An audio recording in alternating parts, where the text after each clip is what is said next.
10 nubuatan teknologi modern dalam Alkitab yang ditulis ribuan tahun lalu, mengandung gambaran-gambaran yang menakjubkan tentang teknologi masa kini. Para nabi menerima penglihatan dari Tuhan dan menggambarkannya dengan bahasa zamannya, seperti kereta untuk mobil atau kilat untuk gelombang radio.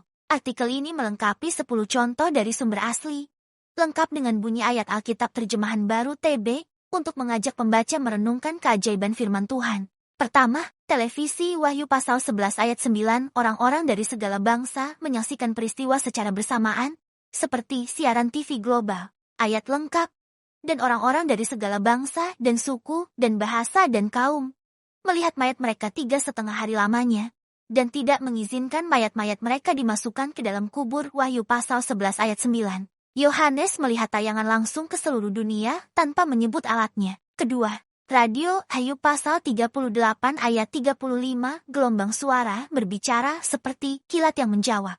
Ayat, dapatkah engkau melepaskan kilat, sehingga sabung menyabung, sambil berkata kepadamu, ya, Wahyu pasal 38 ayat 35. Ini menggambarkan sinyal radio yang tak terlihat, tapi bisa berbicara melalui penerima. Ketiga, Wahyu pasal 9 ayat 17, kendaraan lapis baja dengan api dan asap dari mulutnya. Ayat, aku melihat kuda-kuda dan orang-orang yang menungganginya, memakai baju zirah, merah api dan biru dan kuning belerang warnanya. Kepala kuda-kuda itu sama seperti kepala singa, dan dari mulutnya keluar api dan asap dan belerang. Wahyu pasal 9 ayat 17.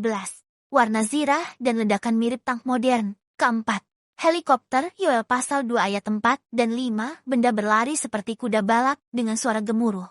Ayat, rupanya seperti kuda, dan seperti kuda balapan mereka berlari, seperti gemertaknya kereta-kereta. Mereka melompat-lompat di atas puncak gunung-gunung. Yoel pasal 2 ayat 4 dan 5. Lompatan di gunung dan suara roda helikopter terbayang jelas. Kelima, mobil Nahum pasal 2 ayat 4. Kereta berpacu galak seperti kilat di lapangan. Ayat, kereta melaju galak di jalan, kejar-mengejar di lapangan, kelihatannya seperti suluh, berpacu seperti kilat. Nahum pasal 2 ayat 4. Rabita, kecepatan F1 dan lampu malam hari cocok dengan deskripsi ini. Keenam, pesawat Habakuk pasal 1 ayat 6-8, pasukan melintasi bumi dan terbang seperti Raja Wali. Ayat, yang melintasi lintang bujur bumi, pasukan berkudanya datang menderap. Dari jauh mereka datang, terbang seperti Raja Wali yang menyambar mangsa. Habakuk pasal 1 ayat 6-8. Garis lintang bujur dan penerbangan cepat mengarah ke jet tempur. Ketujuh, bom atom Yoel pasal 2 ayat 30 dan 31, api, darah, dan asap penutupi matahari. Ayat, aku akan mengadakan mujizat-mujizat di langit dan di bumi. Darah dan api dan gumpalan-gumpalan asap. Matahari akan berubah menjadi gelap gulita dan bulan menjadi darah. Yoel pasal 2 ayat 30 dan 31. Kesaksian Hiroshima mirip kebakaran massal dan asap tebal. Kedelapan, senjata kimia Zakaria pasal 14 ayat 12. Tubuh membusuk saat masih berdiri. Ayat, daging mereka akan menjadi busuk.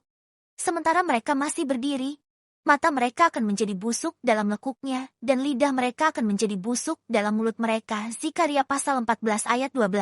Efek racun biologis persis seperti ini. Kesembilan, internet Mazmur pasal ke-19. Ayat 3-5, berita menyebar tanpa suara ke seluruh dunia. Ayat, hari meneruskan berita itu kepada hari, dan malam menyampaikan pengetahuan itu kepada malam. Tidak ada berita dan tidak ada kata. Suara mereka tidak terdengar, tetapi gema mereka terpencar ke seluruh dunia, dan perkataan mereka sampai ke ujung bumi. Mazmur pasal 19 ayat 3-5 terabita. Akses 24 jam tanpa suara fisik. Ke-10. Robot Wahyu pasal 13 ayat 15, patung diberi nyawa dan berbicara. Ayat, dan kepadanya diberikan kuasa untuk memberikan nyawa kepada patung binatang itu, sehingga patung binatang itu berbicara juga, dan bertindak begitu rupa. Wahyu pasal 13 ayat 15.